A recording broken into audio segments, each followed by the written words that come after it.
गोर लगै छी, अपने सबके मिथिला संस्कार पर स्वागत करै छी। देखियौ, औंगठन कोनो पबनैतिने नहि करै छै, औंगठन बच्चा धियापुता बूढ़ बुजुर्ग सब करै छै।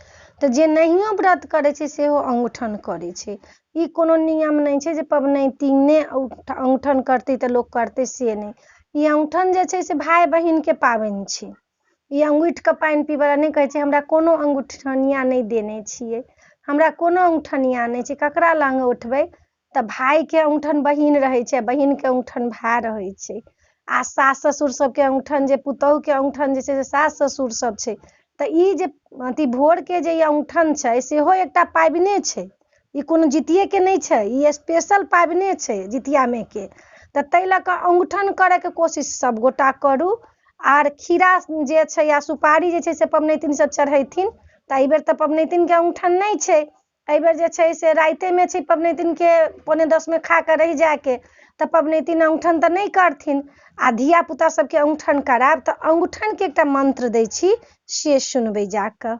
औंगठनके मन्त्र एना अइ, से सुनू। घैलाके औंगठन सोनाके गेरुलिया, बहिनीके औंगठन भाय। अंगूठीके पानी पीबू हे बहिनिया, सदा ही रहब बड़ पाय। अंगूठीके पानी पीबू हे भैया, सदा ही रहब रक्षा प्याल। घैलाके औंगठन सोनाके गेरुलिया, बहिनीके औंगठन भाय। अंगूठीके पानी पीबू हे बहिनिया, सदा ही रहब बड़ पाय। अंगूठीके पानी पीबू हे भैया, सदा ही रहब रक्षा प्याल। तऽ ई छलै औंगठनके मन्त्र। ई अंगूठिके जे पानि पियब तखन ई मन्त्र जरूर बाजब।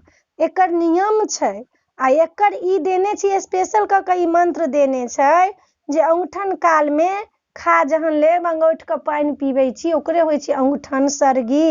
तऽ पानि पीबऽके टाइममे ई मन्त्र जरूर पढ़ब। आ पढ़ि कऽ सुनि कऽ औंगठन कऽ कऽ आ तखन जाकऽ से भऽ जायत।